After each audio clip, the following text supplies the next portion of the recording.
evacuate from in my life. So we're going to be talking about Charlie in 2004, Irma in 2017, Ian in 2022, Helene and Milton in 2024. So before this begins, make sure you subscribe, and I have a website, yes I do, called Bomboni.com. This is my backdrop for the week, a pumpkin for the fall season. I'm going to try to be more festive this fall season. So make sure that you have me signed up on my newsletter on my website, TonyBomboni.com. So, I'm feeling a little lazy and kind of like numb the last couple days. I finally took the last of this antibiotic I had to take for my root canal. Oh my gosh, I can't wait till this is all over. I don't know how many times I have to stick to a soft diet. Like, I have to do this for another week. I'm just so over it. Like, I'm ready to just get this tooth completely fixed now. But I'm glad, like, the worst is over at least, you know. Now I can eat like a normal human being. I don't have to keep timing it 12 hours. I don't have to keep waking up, setting alarm early. That was so annoying, and I'm surprised I got through it feeling pretty okay. I'm surprised I'm not more tired than I am. I definitely have been getting not that much quality sleep the last week, because I already go to bed so late, and just to wake up so early, you know, that limited how much sleep I got. Because I require a lot of sleep. I don't know if you know, but like, oh my gosh, my body needs a lot of sleep. Probably more than the average person.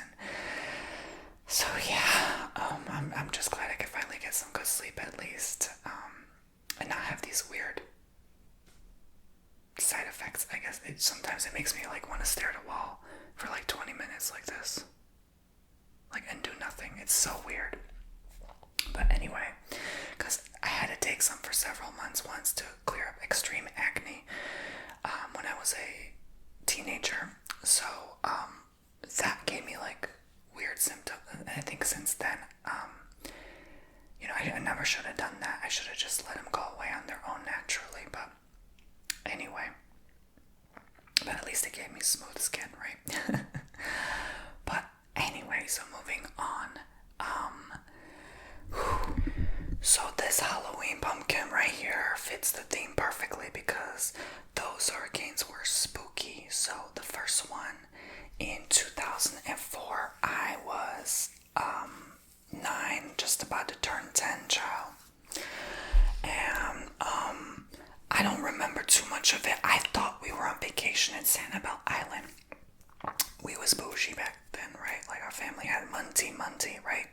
So I got to travel and go on vacation every month, basically. I missed so much school. The kids were, I guess, I don't remember too much, but always jealous, apparently. Well, I do remember one kid always asked me, like, why are you always on vacation, you know? So anyway, you know, we had the nicest house on the whole cul-de-sac, nicest house on the block, you know. We was bougie, child. So, I had like stacks of homework. I do remember that. I would have like stacks of homework I would have to catch up on. It was a miracle I passed the 4th grade, child. So, yeah, that one year we had traveled a lot, and it was hard for me to keep friends too, because I was always away. So, you know, I sort of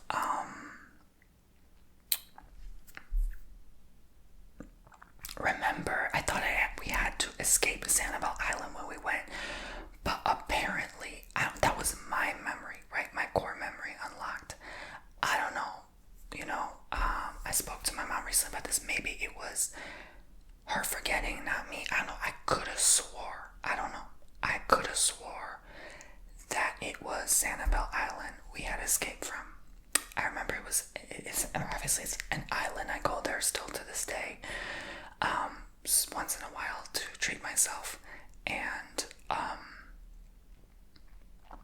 this place is out there, okay? It literally sticks out. If you look up Sanibel Island on the map, it sticks out into the Gulf of Mexico, right? So, literally, that's the first place that will evacuate if a hurricane is approaching. And back then, they didn't really have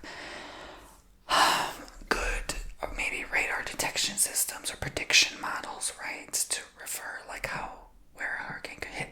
So anywhere near the vicinity of where it could possibly hit, they had to evacuate. We were probably first. So I remember the island. I don't know, it could have been maybe Sarasota, because we had a condominium there, right? We had like 3 homes in Illinois and a condo and a lot in Florida, right? And a timeshare in Wisconsin. So anyway, so we would go to Florida, frequent the condo, and stay for like a month to 6 weeks until we got bored, and then we went back home. So basically, wherever the hell it was, again, I know it was, I feel strongly it was Sanibel. I cannot ignore that, because that memory, because I remember we had to drive extra just to pass Sarasota and then keep going north. So we had to do an extra long drive, and we had evacuated, I would say last minute, when the rain just started hitting. I'm pretty darn sure, okay? I know, don't count me on that. I was 9-10 years old, right? But I'm pretty damn sure, because I remember my parents saying, we were always joking, like saying goodbye Charlie, like we were saying goodbye to Charlie, right?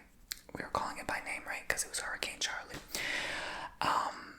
And apparently this Mo'efa, oh my god, it ended up being in the record books. We had no idea. Like, I didn't even know until years later, I mean, back then, like, the internet barely just started being more public to everyone, right? I was actually just watching a YouTube video the other day of people saying that, of BBC, like the British news network, right? This woman with like 80s hair, and made me wonder, like, did people in 1994, when I was born, this was when the video was made, did they still have their 80s hair? They probably were still trying to keep the 1989 going, you know what I'm saying? Like, into 1994. Even though that was 5 years later, I bet people still had like 80s hair, right? Anyway, so I was like, oh my gosh, a time capsule, let's watch. So I watched the 5-minute clip.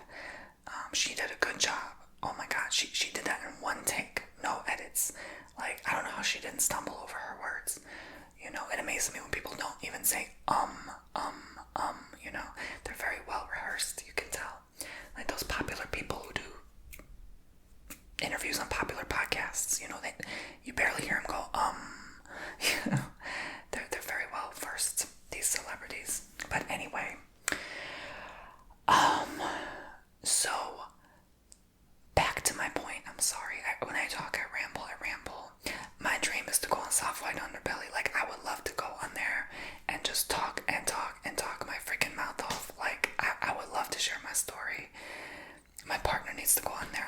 I'm like, you need to go on there, and he doesn't want to. He's like waiting for the right time. So I'm like, because he has a lot of a story. Hell, my mother has a hell of a story. She should go on that show. Maybe I should contact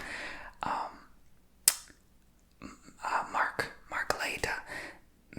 Be like, get my mother on there, book her a flight, because she has a story to share with you, okay? Anyway, so maybe all 3 of us. How about that? Oh my god, could you imagine our chatterboxes? All 3 of us are like, yeah, chatterboxes. It would be the longest, most intense, dramatic interview probably in history. But anyway, so yeah, so I don't think he's interviewed a YouTuber yet, like a popular YouTuber, a YouTuber who's been a YouTuber for a long ass time, like me. I would love to go on there and share my story. Anyway, so moving on. There was this one ASM artist that went on there, though. If you know, you know. She was talking about D-E. D-I-E. I won't say, but you know what I'm talking about. So I was surprised to see her on there.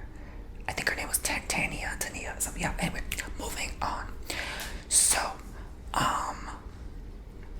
yeah, so basically, I'm sorry, y'all, I rambled. Like, I could talk my mouth off. That's why I'm good at these story times, because you guys get long,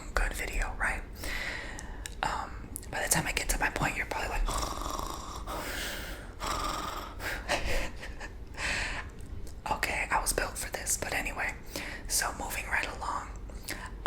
So Hurricane Charlie, right? My goodness. Oh, anyway, no, sorry, back to the BBC lady. She was talking about how in 1994 they had just come out with the internet, and she was her team was emailing Bill Clinton, right? And they were showing how she got a response in email, and how cool it was to get like an email, and like it was still very slow, so they were still waiting on fiber optic to make it faster. And she's saying like one day we'll have fiber optic technology, and then you'll be able to stream even from your television, and you get to shop from your television too. And now we have that and all of the above, right? So now we have AI, like who the hell knew, right? We have so much now, and we even have that in our hands. You know, they couldn't even conceive what it would be like. So that was 30 years of change. You know, now we're entering the era of flying cars and robots and, you know, quantum technology. So, you know, could you imagine the next, not even 30 years, 3 years, right? So I found that fascinating. So anyway, back then, my point is, we I remember I was 8 years old when we just got internet on our computer. We had the dial-up, right? We had computer. Again, I was kind of admittingly, shamelessly spoiled ever since I was like a baby, pretty much. I've always had all my needs met, vacations, everything. Like, thank God, you know, thank God, you know, thank God. Because in past lives I struggled, right? So I was like grateful for this life, right?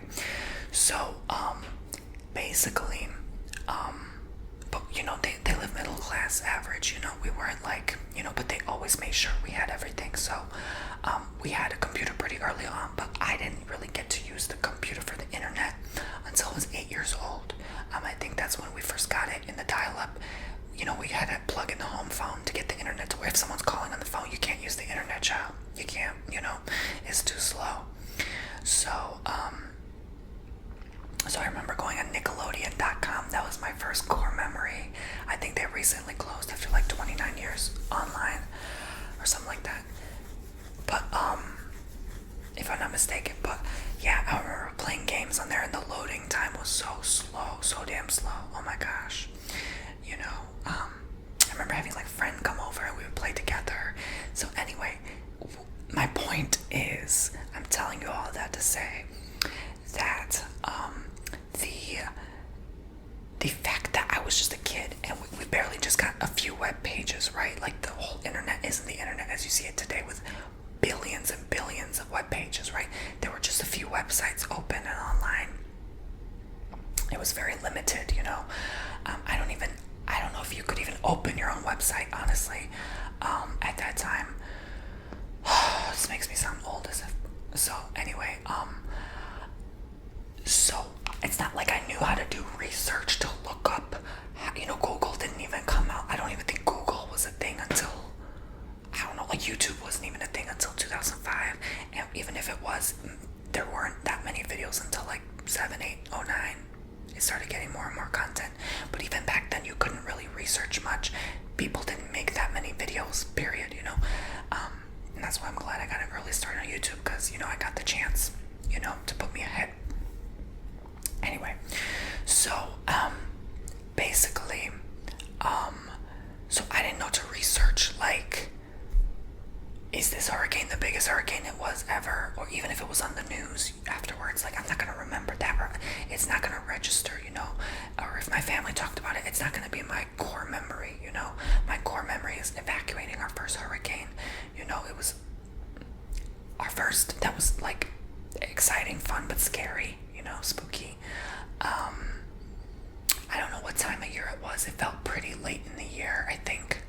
I'm pretty sure. Usually most come in September, October, I believe.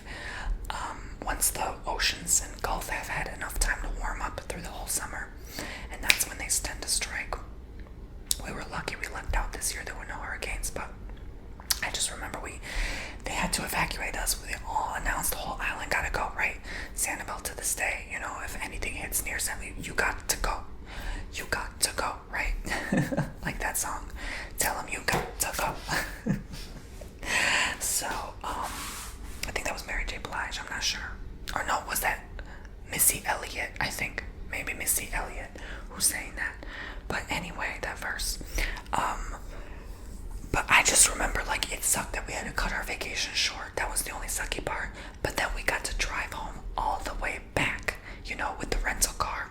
So that was fun and exciting, I'm not sure where we flew in from. I think Sarasota. Yeah, we stayed at Sarasota. Charlie was bougie. We stayed at Sarasota. And then we went down to Sanibel Island, right?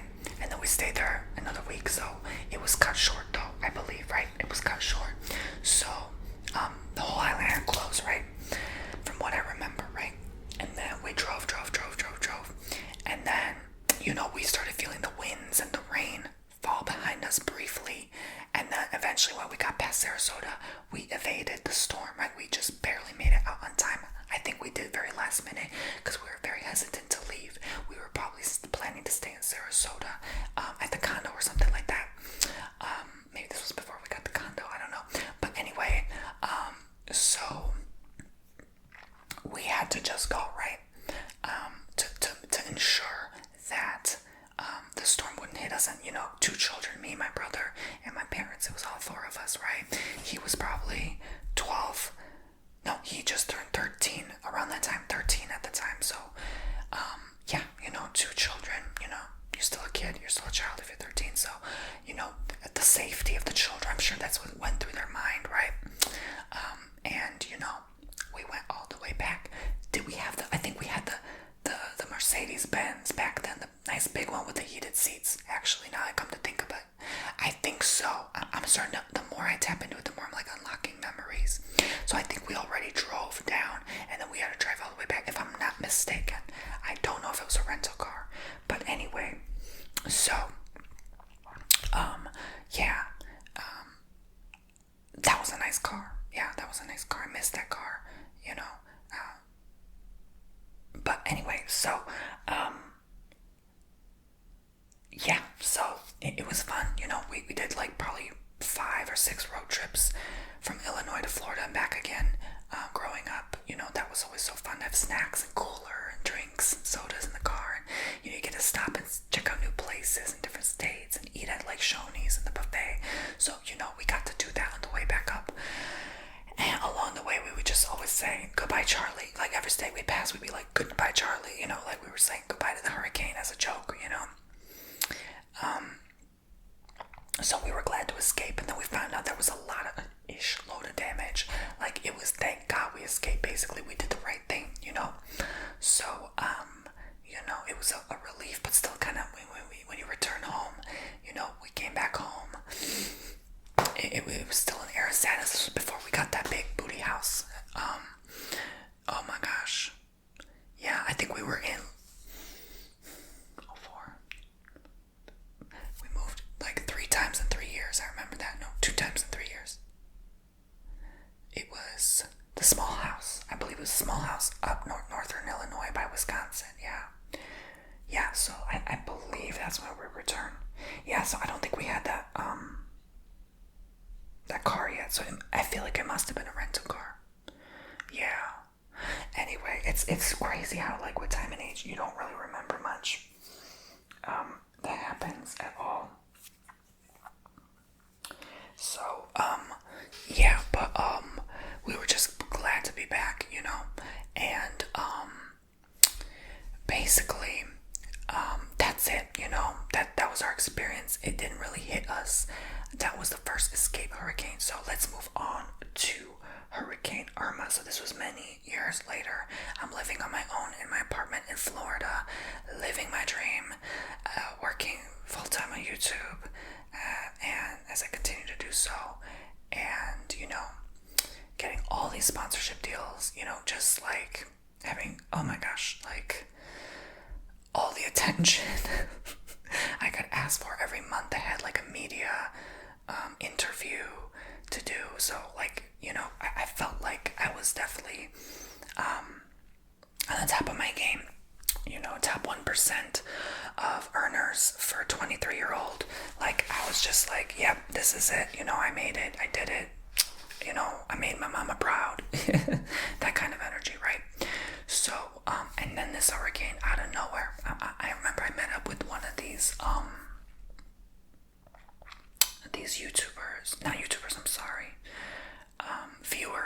YouTube channel. I won't say their name. In fact, I forgot their name.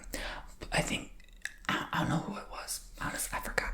But I'll say Cat Casey, right? We'll say Casey, right? Make up a name. And then we kind of go hang out, get coffee sometimes. Sometimes I'll bump into them in the store and what have you. And, it didn't last long. I'm not the type of person to keep friends. I don't know why. I have kind of like a cynical nature to me. I just don't keep friends very well. It's more satisfying for me to kind of keep my distance. So I don't really have friends like that. Too much. Like I would say I probably have maybe 2 solid people in my life. But I'm not the type of person to reach out. I'm just like not, I usually like, I just don't text people. I don't call. I'm not that type of person, right? I've learned about myself over the years. I'm not a good friend, period, right? I don't keep friends very well. I'm better off in my solitude. Nobody gets hurt that way, that kind of energy. So, I'll make a good partner. I'll make a good lover. But, like friends, I don't know, that just like, that stuff I left behind in high school, you know what I mean? And even then, I only kind of made friends just to kind of survive school. It wasn't really that like serious, or it was always, connections always felt shallow or superficial to me. It didn't really feel that deep. Anytime I tried to make it deep, it kind of didn't work. So I don't know, maybe I'm a sociopath, I don't know. Anyway, moving on. So my point is that I basically had this one person, but it didn't last. It didn't work out, right? And so we kind of just parted ways, right? I won't go too much into that story out of respect and privacy, because I don't know who's watching. It could be still a viewer in my channel, who knows? But she had warned me about this coming hurricane, and I was like, what? Like, I had no idea. I didn't really have time to watch the news. I was always working, right? I was always filming content. And so she was like, oh, you didn't know it's gonna be category like 2 or something like that. To me, I'm like,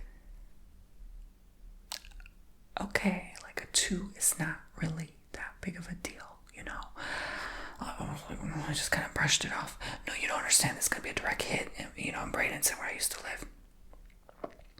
And Bradenton also, I was like 2 miles from the coast, so I had a little apartment like almost by the water, so it sticks out to the Gulf too, So I was like, I didn't think much of it. I was like, I'm in an apartment, these buildings are sturdy. They're like a whole big house. Like, it's not gonna be, like, I didn't think it was gonna be nothing, right? But I'm like, oh, well, there's trees all around the cars, the parking lot, maybe. She's like, no, you have to go. They're already getting all the gas. So I went, I got Starbucks with her, talked a bit about it. And then she's like, I have to go. I'm actually going to Central Florida, she said. And they were going to board up their windows. And she was shaking. She was scared. She was like, you better get water, gas, and go tonight. And I lost my nuggin futs, right? I lost my ish. I was alone. I didn't have friends. I didn't have support. I just got in a big argument with my best friend at the time. We didn't talk. So I was all alone. I had nobody to rely on, fall back on, So I was shaking, I was calling my mother, and I was like, oh my gosh, I have to come, this is actually more serious than I thought. And I looked on the I'm sorry, I stutter sometimes, the news on the phone, on YouTube, right? And, because I didn't have a TV in my apartment, and I just don't watch news like that. So I was like, oh my gosh, this is actually serious. Like, I can't believe I didn't hear. So ever since then, I make sure to do my research and make sure, I go on the NHCC website and track these every week to make sure like nothing crazy is coming, right? So I was freaking out. I was literally freaking out. I was clearing out my fridge, putting things in the cooler. Thank God I bought a cooler at that time to prepare just in case. So I was shaking, I was crying, I was sobbing. I was like, oh my God, oh my God, oh my God. Like, that was my first time. Forgive me for being dramatic, but that was my first time, right? I already had severe anxiety. So this just made my mental health so bad at the time, so bad. So, So basically, I packed up as quickly as I could. I threw everything in the Jeep. I still have that cute little red Jeep. I haven't changed my car since. And I went to the gas pump. People were acting knuckin' futs. This guy was like, "Did somebody steal my wallet? I left my wallet. Did somebody steal it? I thought I put it here. I know someone took it." I was like, please don't kill me. Like don't look at me. Don't look at him. Like, just fill your gas. Just ignore him. So I went in the gas station, a store, in a shop.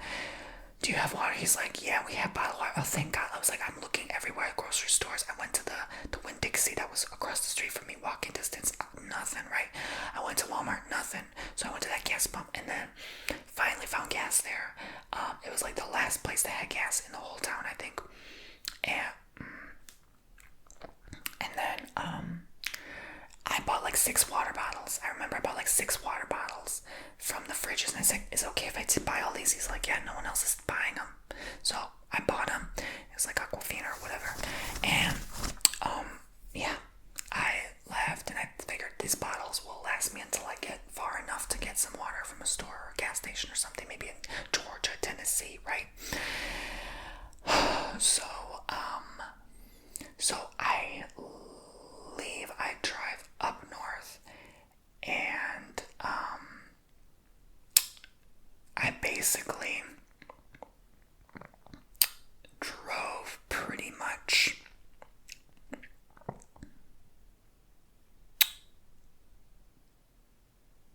as far as I could until I got to Georgia, southern central Georgia, that area.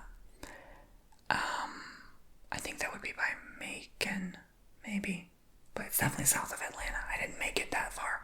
It was already late afternoon when I had left, so I was like, by the time midnight, 1 a.m. hits, you're like, you have to stop. And I was feeling like so weak.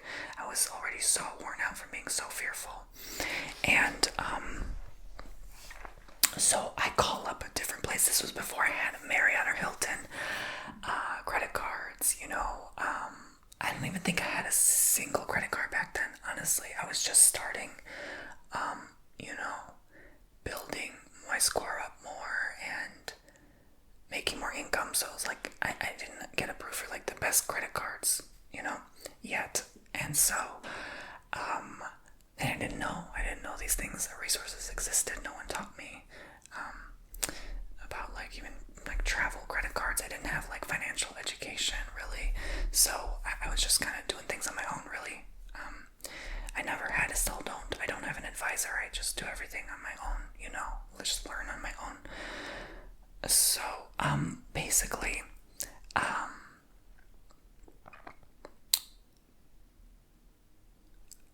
had to manually look on the Google Maps, which was like I had a tiny iPhone 5S. So to look on the GPS, my car still does not have GPS. So, in a little screen, and to look up, I don't know how we did it back then, y'all. To look up like the different hotels, calling them up. Finally, I found one. I was like shaking on the wheel. My leg was shaking because I was so nervous. My blood sugar dropped because I was so nervous I wouldn't find a hotel. And I was in the middle of nowhere at the middle of the night in the deep south, right, in the Bible Belt. So I was like, oh my gosh, right, I'm all alone, a little Game Boy here, right? So, 23-year-old, lost and alone. I went to one gas pump. There was a wolf. A wolf had went up to me. I was all alone at that gas pump. The lights started flickering and a wolf went up to me. I thought I was gonna die. I was like, you know what? If I don't die from this hurricane, I'm gonna die from a damn wolf. Take me out, Lord. Okay, maybe this is a sign. There's no running. It's my time, Jesus. Take me. I didn't really believe in Jesus back then. But take me. Right? So, yeah. Thankfully, it just looked at me, sniffed, and then walked away. And I was just like, don't be fearful. One thing I remember, if like a bear or a wolf comes up to you, just be friendly, and then it just kind of looked battered. It looked really tattered. It looked like it was hungry, and I don't know. I didn't have any snacks with me to give because I was like, I just froze, I just froze. And then it just kind of went away. So, yeah. So I finally find a hotel. I go sleep in the hotel. I'm so grateful. It was actually a pretty decent hotel, and I paid like $120. And the guy in the front desk was so kind. He was like, "Oh yeah, FEMA. If you report that you had to evacuate, they can give you the deduction or whatever." I always deduct travel on my taxes anyway.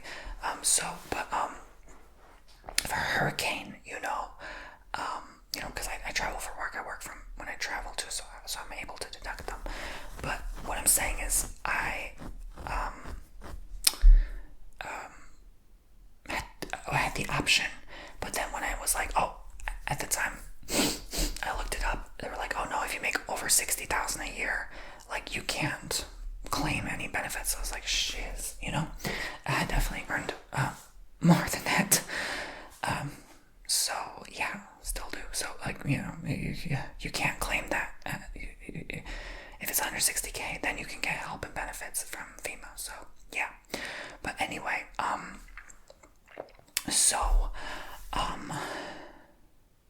that sucked.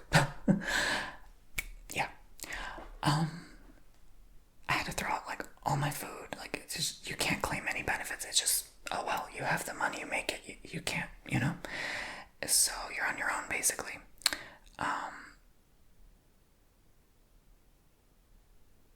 That's why hurricanes suck. I don't think people realize how much hurricanes suck. Because like you have to buy even like the portable chargers. You have to prepare so much. First aid. Make sure your car's okay. Like thank God I think I just recently got the oil change on the car. They rotate the tires, fill the air, all that stuff. So could you imagine if your air runs out while you're in the middle of the night? Like nightmare, So always make sure before you go on a major road trip, do the oil change, right? Do the service on your car if you haven't in a while. I know it's expensive. I know everything's expensive. We've been saying that for years now, but we just have to, at this point, just keep going forward, push through. Right? So anyway, yeah, I greet my family greets me. It was cold as hell up there. It was like, I think it was like late September, so I was freezing. Oh my gosh, like, yeah, it was very cold. So, they greet me. It was at nighttime, it gets cold there in the fall season, so I just remember like wearing sweaters and just being cold. They had this townhouse on the golf course, so it was wonderful. I felt so relaxed there. I had a nice time, and I stayed there for 2 weeks to make it worth the long road trip ride, right? So, yeah. And then I went back home after that 2-week period. I filmed a lot of content there in that time period, so I wouldn't miss work and income. And when I came back, obviously, like I said, throw out all the food. My apartment was the only apartment in the whole place that the power didn't kick back on. It was 90 degrees in my apartment. 90 freaking degrees. Everything went bad. And it was just, it took me like 2 hours to clean that fridge. Just the meat that I had in there. Oh my gosh, I had to throw like $100 worth of meat in the freezer. Oh, it's just so bad. It was like $400 of food. Yeah, snacks. Just fruits maybe sitting out. I think I must have tossed them before I left. Because I knew I'd be gone a while. So I don't think I left fruits or anything crazy like that. But, so I had to call maintenance. They came. I ordered pizza for them as a thank you, and obviously for myself, I was starving. I was sweating like crazy. It was so hot in my apartment. I had to open the balcony door just to get cooler air to come in. And I had an apartment on the lake, so it was so beautiful. Oh my gosh, I miss that little stupid apartment sometimes. So yeah, they worked on it, and they were like, yeah, you're the only one that it didn't come back on. I guess caused the short or something. They were like, you're lucky it didn't end up a fire. I'm like, great, my luck, you know. I always am the rare case for things, you know. Like, it's always something with me, right? So, I was like, at the time I didn't realize, but years later I'm like, oh, it's always something. I always have to go through things, you know, but everything for soul growth, right? But, so yeah. They fixed it. I was so thankful. I took the nicest, coolest, long shower I could. That long ass drive back. It was not fun. It was more tiring on the way back, and I think I was pretty scared to see what looked on the way back. My friend at the time, let's call her Casey, she was calling me from Illinois. When I was in Illinois, she was still in Central Florida, bugging out, basically, which means, like, you know, when you bug out, it's proper terminology, you get out of the area of danger.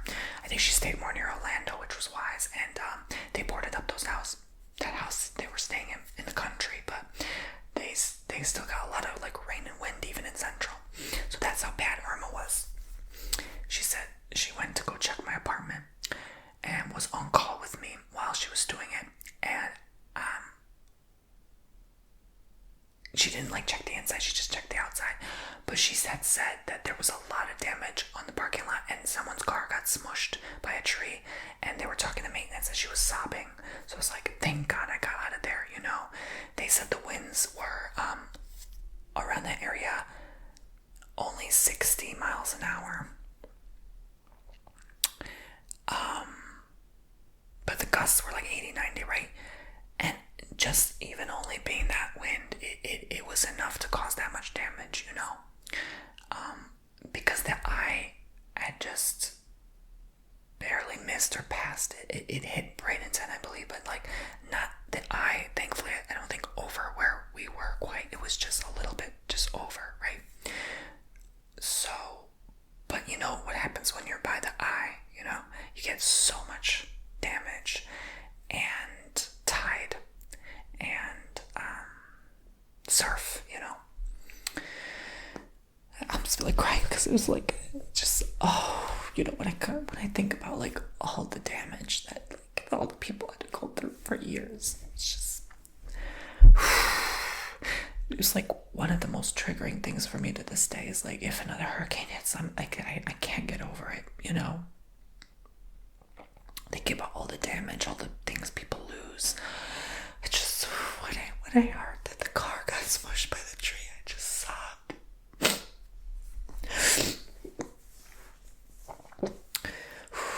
Like, one of my neighbors actually lost their car, and they said they didn't have another one.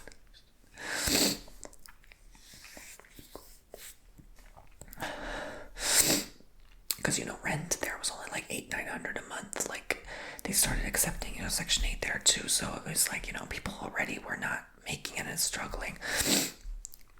You know, I was at first, when I first moved there, I only had like $200 left my first month in 2016. You know, I had all these views online. People thought, oh, I made all this money. Like, not really. Yeah, so YouTube didn't really pay much at the time.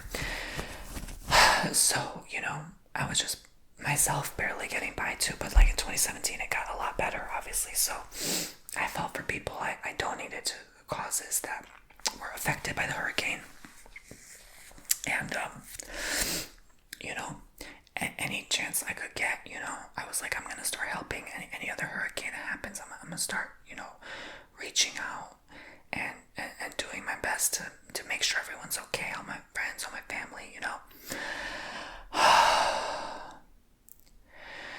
And then so I just had a few days to really process and be at peace, and it kind of calmed down, and that took a few days, and then I felt better. And it took a few weeks for them to clear all the damage from the storm, the debris, and everything was okay. So let's move on to 2022. This is the worst one yet. Hurricane Ian. This was a Category 5 hurricane, okay? They said it was a 4, but then they upgraded it to a 5 months later when they realized it was actually a 5. It had 150 winds and around 200-mile-an-hour gusts, right? There's no surviving that if you're outside. And we were 20 miles from the border of the eye, when it hit. But this mo-effer was so big that 20 miles next to the eye, you might as well have been crushed. You know, it was so big.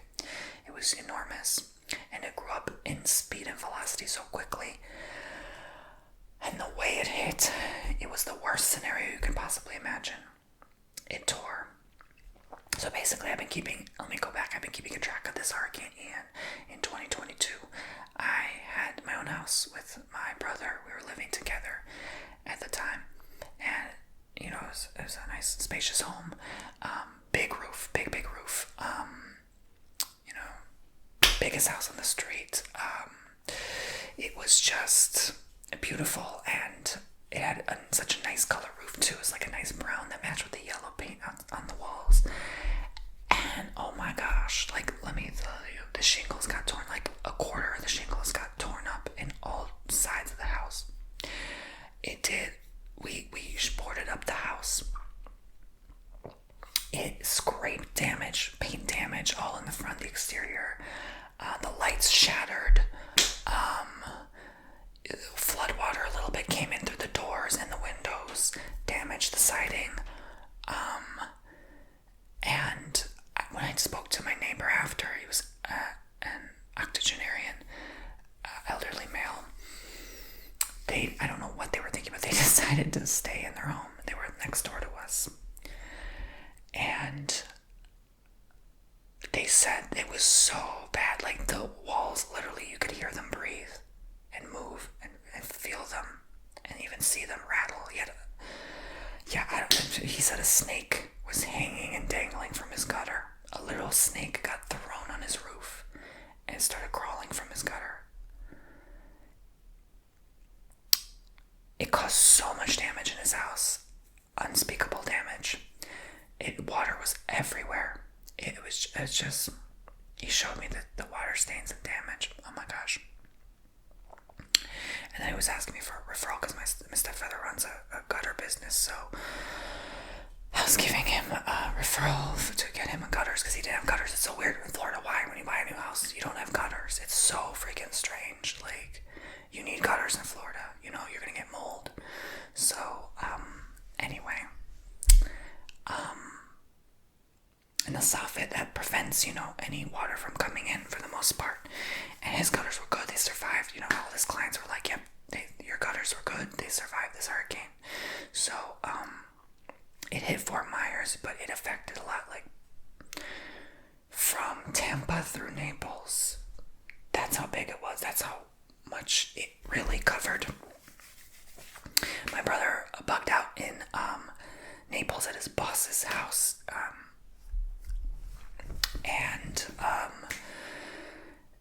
So it was hard to go no contact when the power went out. I remember we were watching the TV. I decided to bug out to my parents' home, which was half an hour away. Not so wise, but they were at higher elevation. They were zone B, I was zone A. So we had to evacuate, right? Our whole area, I was right by the water. There's canals all around me, you know. The beach is only 5 minutes away from me at the time. So it was, yeah.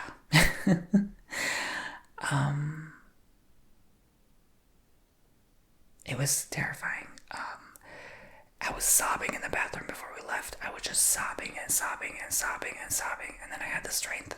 I got up and left. I was preparing for 2-3 days straight, non-stop preparing for this hurricane, making sure we got all our supplies. It was scary, you know.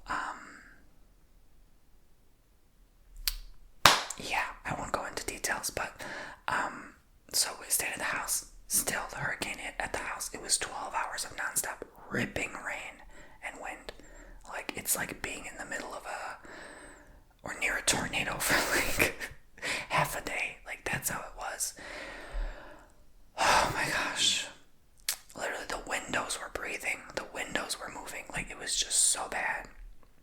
Thankfully, no damage to their house. I don't know how we got spared. I think I know my guides, my angels are so strong. They just protected us. It was a tiny home I stayed in, but like they just protected the house. How the shingles didn't fall off, I have no freaking clue. It was just protected, by some grace and miracle. They had a lot of tall pine trees and trees in general. A big oak, I believe, fell over. Thankfully, the house was spared. The neighbor was spared. The neighbor's shingles damaged, but not theirs. It was by miracle. I don't know what happened. The pines, they're very good at swaying in the wind, but you could literally see the pine trees, which are like 50 to 70 feet tall, doing this. It was terrifying. That's like 5 to 7 stories tall, like just swaying like this, not knowing if it's gonna snap. So, basically, like all you could do, I just remember all I could do was just sit there and remain calm and lay on the couch and just close my eyes and pray. That's all you can do when there's 150-mile-an-hour winds gushing around you. That's all you can do. And then the eye was over us. It was suddenly very calm. And then again, torrential rains just ripping all of a sudden, they just came out of nowhere. So that was very hard to take my dog to the bathroom. We literally had to tie a plastic bag over him to protect him from the rain. And we stepped out when the winds were I kept track on my weather app, when the winds lowered to about 70, 80 miles an hour. That was our only chance we could get to take my dog to pee. Because I don't think you realize, like, even if the wind is 60, 70 miles an hour, you don't really feel it. You feel it more being inside. When you're outside, you're like, oh, it's just a very sturdy wind, but it's not bad. Like, you can actually deal with it, It's like when you drive 60 miles an hour down the road and you open your window, that's the wind you feel. It's not that bad, So,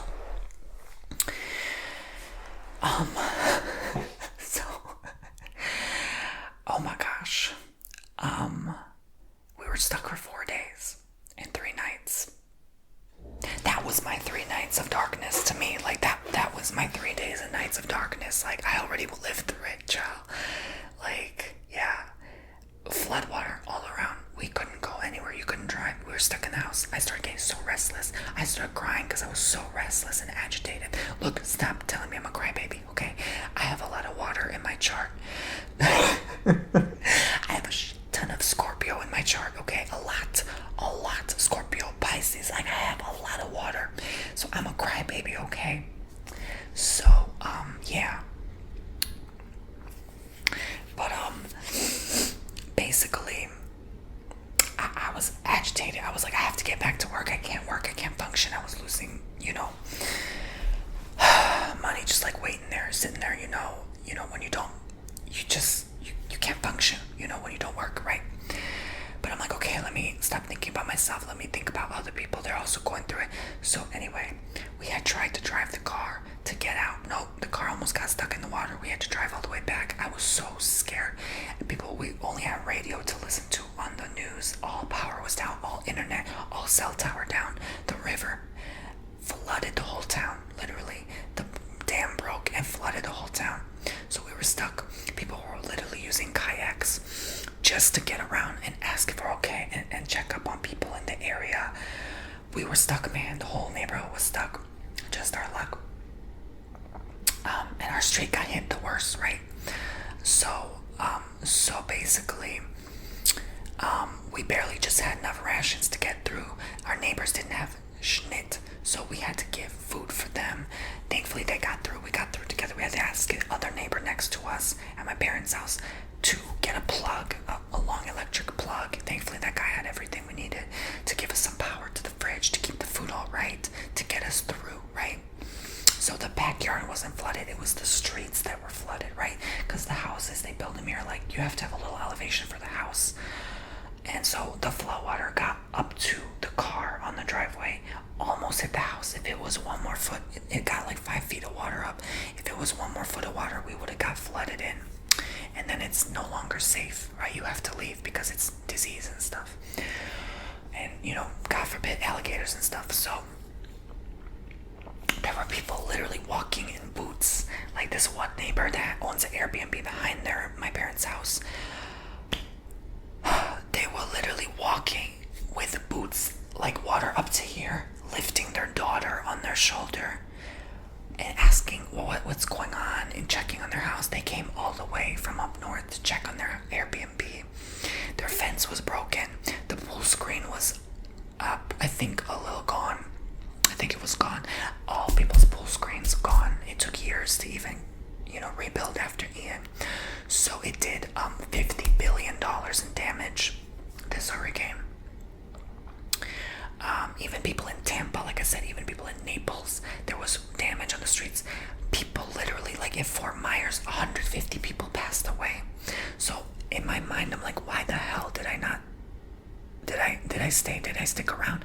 I was scared for my parents, At the time, they were now entering their 60s, I believe. Somewhere there close enough. So I was a little worried for them. I was wanting to be safe myself, of course, too, with my dog, too. I was worried being alone again. Again, it triggered me. Irma triggered me, being alone, driving north. But this time I had no one waiting for me up north. It was just me. So I was so scared. And I thought, oh my God, what if they don't make it? What if my parents were like, no, we're staying. I'm like, what if you guys don't make it? I was so scared. So I'm like, you know what? I might as well stick this through and survive with you. So that was my reasoning. And they were wondering why I stayed. Like, they were like, there's no reason for you to stay. And I think they ended up right, because I ended up getting more trauma just staying and witnessing this storm than leaving. Leaving would have been more peaceful. Well, would it? I would have got anxiety worried about them, no power, no cell tower for days. If I couldn't hear from them for days, and I couldn't come back because all the highways from Tampa to Naples were closed and shut down, all the bridges closed and shut down, I would have thought they were dead. I would have freaked out. And it was good I stayed, because we ended up, my good old friend Kurt, we used to date shortly, but we're just buddies now, I guess. I mean, I barely hear from him now, because I'm just not, like I said, a good friend, like a good reacher out type of person. But yeah, he had known his friends who had $1 million house on the water in Apollo Beach. So I was looking for Airbnb. Like, all of them were booked. They were all the hotels, calling them, they were all booked and taken, right? And I had the app back then too. At the time, I just had the app. That was after I broke up with my ex. My ex thankfully helped me figure out about travel credit cards and the apps and stuff. So I learned a lot from him. So thankfully, I used those tools and resources to try to get that. No, but couldn't find it. Everything was booked. Yeah. So once we were able to drive out on day 4 of being stuck there, once we were able to drive away, thankfully we had got a hotel in Tampa. There was a woman there. I'll never forget her. She said that her boyfriend is suffering with cancer, and they just lost their home to Hurricane Ian. It just was a big oak tree fell on it, and it was a small old house. It just crushed, completely destroyed. No insurance, nothing. Yeah, so a lot of people lost everything because they didn't have insurance, and even their prize collections, their cars, they didn't insure. A lot of people in Florida don't have car insurance even. They just lost everything overnight, instantaneously. And the little money, the savings they had left, I don't think you realize most people don't even have like $400 to their name. Yeah, so it's like, not to mention 5,000, not to mention 50, right? So the little money you had left to compensate for not working, to take out of your savings to prepare for this hurricane and travel and leave and be safe, they lost it all. Literally, they had to even use their credit cards. So a lot of people in Florida end up struggling. I don't think people realize the damages were much more than $50 billion if you think about it in that term. So moving on, Florida thankfully recovers quick. They're very, very resilient and strong. But some people just, they lose it, right? You have to just start over. And that's why it's so important to stay prepared when you live in a place like this, anywhere from Texas through Florida. That whole Gulf Coast needs to be prepared. Any you live within 20 miles of the coast, you need to be prepared. Okay, I'm serious, because we lucked out this year. Well, we don't know yet, crossing fingers. We still have October, November, but we got spared. Hath spared. I think last year was so bad that I think God was like, all right, y'all can get a break from my judgment. Right? Like, no, seriously though, like, it's not a laughing matter. I'm just trying to make light of a heavy situation that's so dark, because I'm telling you, I've been through it, right? It's not easy. Like, it's not, like, I'm not laughing. Like, the anxiety is so real. I remember dissociating completely, derealizing, like, completely gone. I was just like, la la land. Like, I almost started being like giddy and manic. I get a little giddy and manic if I get to such an extreme level of fear that I just clock out. I mentally am not here, and I'm like, oh, everything's okay, you know? So this was after I stopped drinking as well. Now I'm 3 years sober, clean, but like, it was a month, almost to the T, a month and a half after. It was September 28, 2022. I'll never forget the day. In the afternoon, it struck 4 or 5 p.m., something like that. I had stopped, drinking, so I was like, oh my god, I need a drink now more than ever. So that was hard too, but no, I still kept my sobriety through there. I still, I don't know how I did it. I kept strong, still mourning and processing my breakup of, what I thought was the love of my life at the time. And that was hard, it was so hard. 2022 was such a hard year. Oh my gosh. And, yeah, so,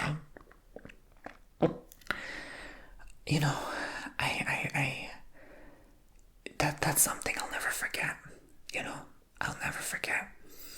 And, that's when I started, like, derealizing more, like, when I couldn't handle certain things, my body was like, nope. That's when a lot of, like,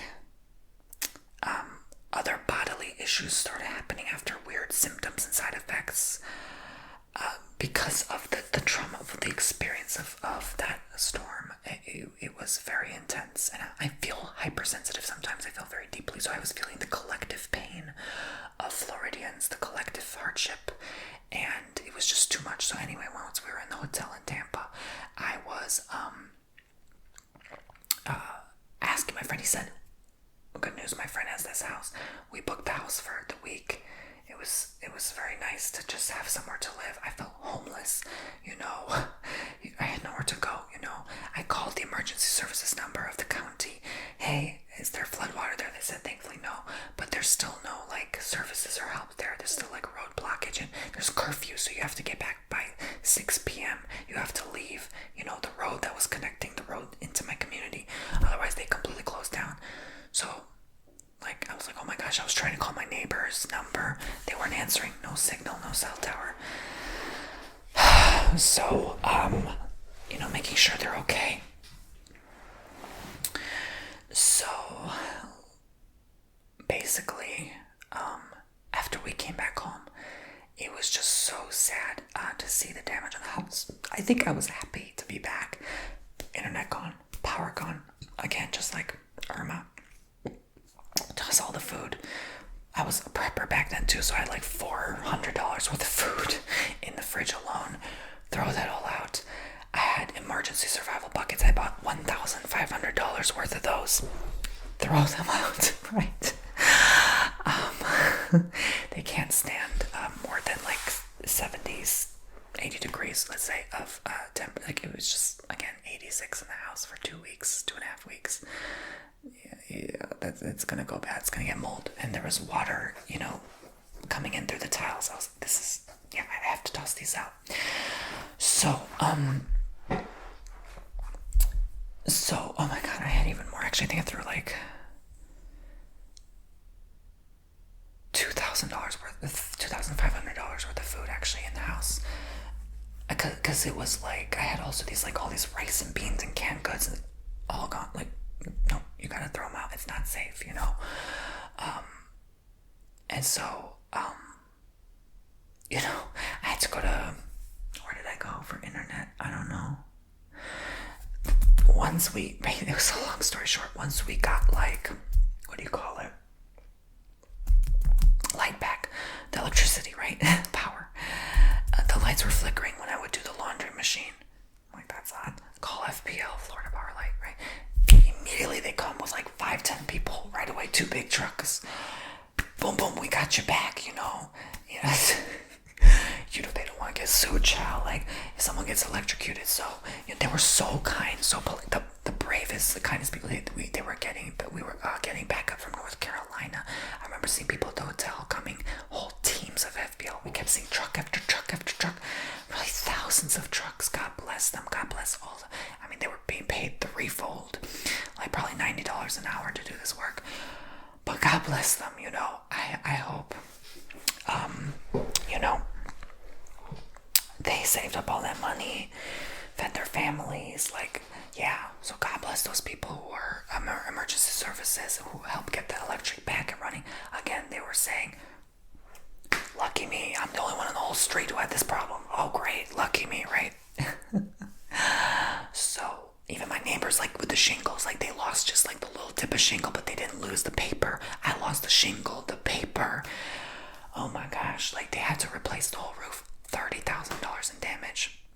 Thankfully I had good insurance. Thankfully my insurance didn't go bust. Thankfully they covered. Thankfully I was the 80th person out of thousands of people to call first. So I got service to be one of the first people. It still took a long ass time. It took several months, and thankfully my stepfather also knows a lot of people. He worked through this roofing guy, and they help each other sometimes. So they got here, fixed the roof up nice, but then it had flooding leaks after every storm. There was a little piece that got through. It took several months to solve. The guy had to come like 5-6 times just to solve the problem and figure out where it's coming from. Why every time it rains, there's dripping from my roof. They have a new roof, I have a warranty. They have to come for free, period. So he finally figured out where it came from, sealed it, closed it off. He had to go in a tight attic. Poor guy, but yeah, he did it. He was so kind, so sweet. You know, really, he sent angels. God sent angels at the right time. So once that was done, we finally got our life back in order, you know. Thankfully the insurance gave a little extra to cover little damages and stuff, and you know, I used that to cover and paint over places. And at that point I was like, I'm gonna sell this mother effing house. Like, this ain't even worth it anymore, right? And now I was already pissed because when you go through one hurricane, the value drops on your home, you know. So yeah, I had like a $500,000 home at the time, so it was like, you know, it's gonna start going down, you know, if you don't do this. So, you know, and so then inspection after that months later came, checked if you repaired the damages, you know, to make sure you don't have like insurance fraud, right? All good in the hood. So I'm grateful it like covered everything, exactly 30,000 and some odd dollars, right? Covered the roof, the which was 27 and a half, and then the rest 3,000. So I was so thankful that covered everything. I think this hurricane overall,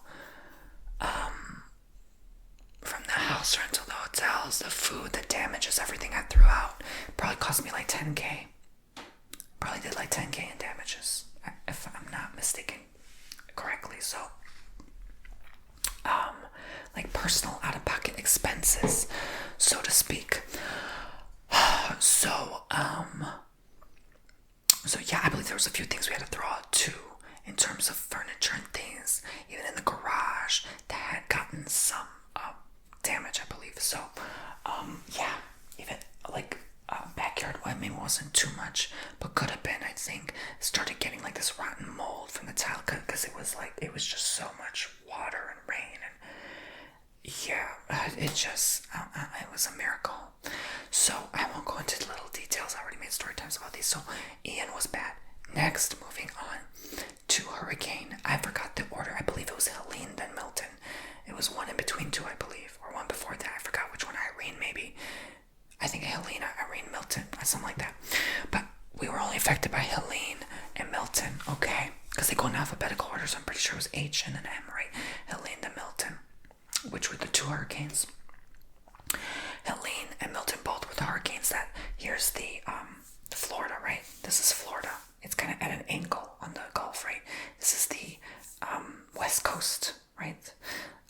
So the hurricane kind of swooped by like this, very close, but didn't have landfall until it got to the Big Bend, you know, the Panhandle area. So it just swooped by us. So here's Florida. This is the Big Bend, the Panhandle, the Big Bend, and then the West Coast, okay? And this all where my face and head is the Gulf of Mexico water. So here's the hurricane. It kind of went like this, and then bam, hit Cedar Key, right, like that, and then swooped north to Georgia and stuff. So this is where I kind of live, right? So it just, as it's passing us, it's the worst possible scenario, because when, I don't know if you know this, but when a hurricane hits you, if it hits you on, like, here's the hurricane. It's divided into 4 quadrants, right? Like north, south, east, west. But here's one pie. This is the northwest, northeast, southwest, southeast, right? If it hits the southeast side, those waves are the worst. So it was lashing us with the strong wind and rainfall as it was passing Florida, both Helene and Milton. So let me talk about, I believe it was Helene we stayed, because I remember singing Jolene, like Helene, don't take my roof away from me, right? So we were at home, and my partner was still living in his own place, like a duplex 5 minutes from me, right? While we were dating and figuring out if this is gonna work out before we move in together, right? So he had, thankfully, a raincoat and an umbrella. I believe they both like clear colored, like plastic, you can see the rain fall through, which is funny. And so he walked that hour walk, like a 5-minute drive, but hour-long walk in a heavy rainfall just to get to me, because he wanted to leave his car in his garage to keep it safe, because I only had room for 1 car in my garage, even though it's a 2-car garage, right? So he didn't want it damaged to his car, because this pine tree was literally right next to it. Thankfully he did that, because that pine tree bent and snapped as he was walking to me. It literally bent and snapped and fell over, and it could have crushed me if it hit like 90-degree angle more toward me. It's still out there to this day. They still haven't picked it up or cleaned it up, I guess, because it's someone else's lot. So I was sobbing. I was like, oh my God, this storm's gonna be so much damage. So many pine trees are gonna snap. I didn't think a pine tree could snap, right? So I was alone. I was scared. I called up. I'm like, oh, please hurry, please stay safe. Make sure you get here safely. I was chicken. Like, this again re-triggered Ian. So I was dramatizing, because again, the trauma. Like, when you have a horrible experience and you relive that same horrible experience, I don't think you understand. It's going to replay. Okay. So yeah. I was just freaking out, right? And so we stayed again. Power. Guess what? I won an FPL again. We were the first one in the whole city, in this whole town, to go out of power. So I was the first one to report it. They, straight away, they didn't even know it was a problem until I reported it, basically. And then they called me up and they were like, oh yeah, okay, we're starting to notice now. More and more people are losing power with time. Because I remember this humongous gust of wind hit, and then I heard a loud snap, and then power gone. It snapped the wire. It literally, my luck, right? The tree down the wire. I saw my neighbor still have power. I'm like, what luck is that? So it was several hours until then they lost power, and then everyone else in the town lost power, and surrounding villages and towns lost power, right? So, again, stuck 4 days without power. By day 3, I'm like, this is a nightmare. The food's gone bad. I have nothing left to eat. I'm hungry. We have to leave, right? So I book a hotel in Fort Myers, call them up. Thankfully, that was the only place. I'm like, do you have power?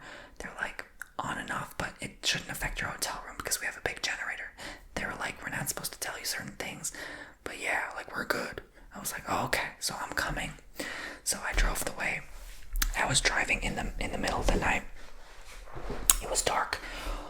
I could barely even get over 65, 70 miles an hour because my car was starting to tilt and be swung by the intensity of this storm. Mind you, at the further south I'm going, toward Fort Myers, it was still lashing us because it was just at Sarasota when we left. So that's how powerful this storm was, right? So I was floored. By the time we got to Fort Myers, it started to just barely calm down more. It was still a little bit of a sturdy wind, but it was more 30, 40 mile an hour and light rainfall. So we were officially safe. The storm was officially passing, and we were were good, right? There was no way this hurricane could possibly hurt us anymore.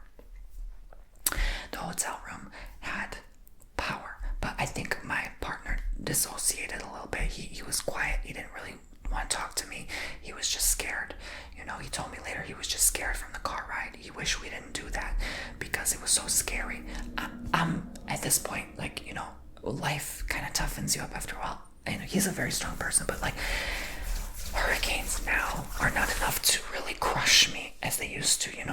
I was able to do the drive. We were one of maybe 3 cars on the highway along the whole way. I didn't see maybe 2-3 cars the whole way. So that was scary. But no lights, completely dark. Yeah, so yeah, I'm praying that the highway's not closed down or flooded. So so we made it safe. Stayed the night, but he was very quiet, so I felt like uneasy. And he was just he was trying to get over some fear there. I think that was his first hurricane, and he was just like he lived in Maryland, so he's had hurricanes, but like to actually drive through one, that was his first time. So yeah, don't do that. Don't be stupid, right? We just wanted to get out. I wanted to shower. I have a septic tank and well here, so you can't safely use water if the power's out, right? Period. Because you have to minimize water use. You just can't live. You can't function. So we needed this hotel. Got a good shower. Used internet. Thank God they had some internet left. And yeah. So we left the next day. Went back home, and then a day later, I think got power back. And yeah, had to rebuy all that food. Go back to the grocery stores. Thankfully, those stores were a little bit more quickly stocked up. They were promising people, to stock up. My landlord company was calling up. I don't know who my landlord is. It's just a company. It's just an entity, basically. So, are you okay? I had to report damages, if any. All that stuff. So it was just a headache, really.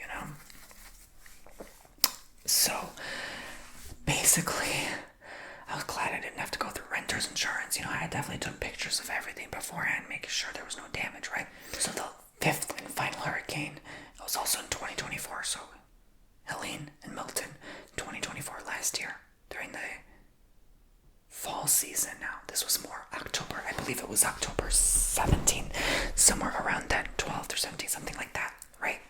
We're coming up on the year anniversary of it, I guess, if you want to call it that. This one, as if people weren't going through enough last year. I hear a car. I think someone's coming over. Alright, y'all. Sorry about that. I answered the door. Okay, so let's continue. I'm getting really hungry, so I'm ending this video. I think it's been long enough. So Milton, basically we had to evacuate. We're like, okay, Helene happened. We are not sticking around for another freaking hurricane this year, period. So we weren't sure about Milton. Was it going to be as bad as Helene? Worse? Not as worse. We're leaving anyway. We can't handle another 4 days of no power, throwing all that food again. So I was precautious not to throw out food like that, I'm sorry I'm doing soft-spoken because I don't know if you know, but it's so hard to do whisper for a straight hour. I need my voice to be rested. So,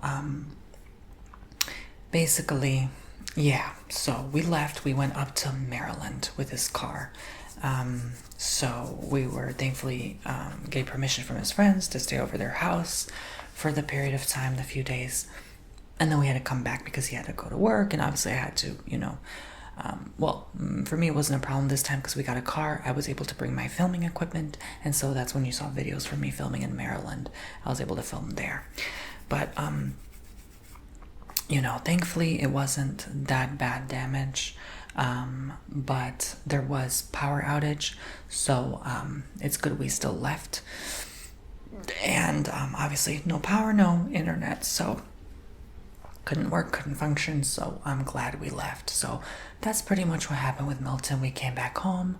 There were a lot of little branches and tree limbs and stuff like that, palm fronds all scattered throughout the yard. It took a long time to clean up. And pine cones and stuff like that. So But then we cleaned it up, and I noticed they cleaned up the roads pretty generally quickly in the area we lived in. So yeah, everything was fine. No downed trees this time, and family was in the area, so they checked on my home, and they actually took my dog to Miami because my brother had to be in Miami for his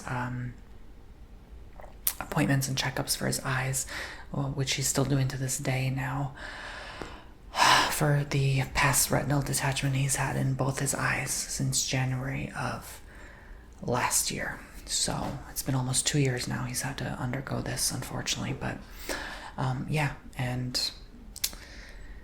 so thankfully everyone was safe. They were struggling to find hotels even in Miami because people were escaping. The East Coast, I think about 1 million people had to evacuate. So we were stuck in traffic for 12 hours just to leave Florida.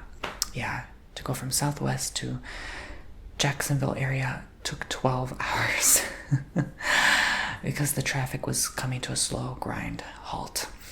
We got gas. Guess where? Braden 10, the only place we could find gas, and we had to wait an hour in line just to get gas.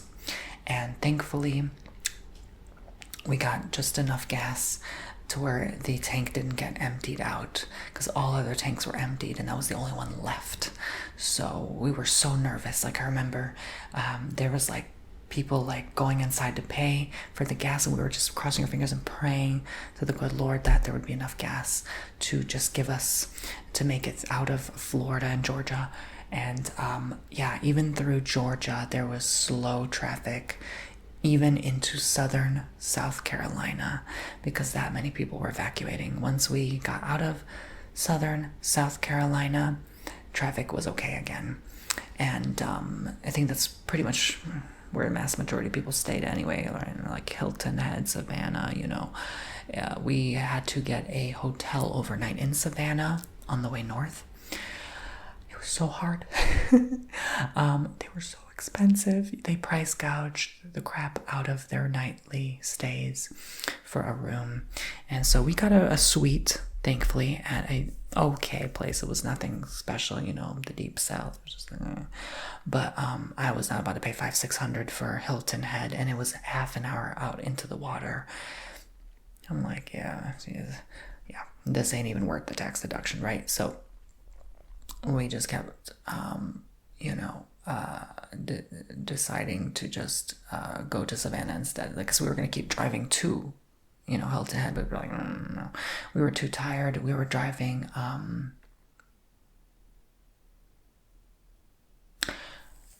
I believe,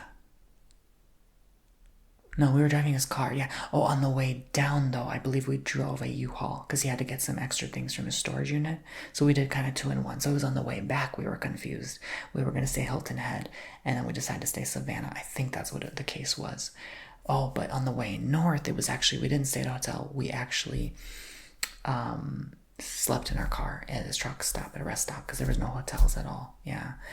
So unless you want to pay an arm and a leg. So that's what it was. Yes. So it was tiring, how to sleeping in a truck. It's like the air is not the best. So it's like, you could only do so much there. Actually, no, wait a minute. Hold on now. How did we drive the car and the truck? That's where I'm confused. I'm starting to see, like I said, my memory is like jumbled because we did so much. We did so many trips to Maryland, back and forth. Anyway, there was something like that. It was something approximately like that, right? Okay, I apologize. It was not exactly clear. But, it took us about 2 solid days, full days, to get to Maryland at the pace we went, with stops, bathroom breaks, snacks, beverages, whatever, right? I don't think I had the cooler. Then I wasn't prepared. I threw out my old one. It was getting very old. So, it's not like we had like that much preparation, I think. So I think we had a cooler maybe from his aunt or something like that. But anyway, so yeah, when you go through some stressful stuff, the memory is going to be jumbled a little bit because, you're not going to remember all the details. But again, I did make story times about these things in particular, but one I never got to do, I think, was for Charlie, because yeah, I was too young. There was no such thing as YouTube back then. So yeah, thank you guys for joining me. I hope you enjoyed hearing me suffer, I guess. I will see you all very soon, and make sure you subscribe if you enjoyed this and you want more content like this. Make sure you check me out on TonyBomboni.com to book your own personal services, and I will see you all very, very soon. Take care, guys.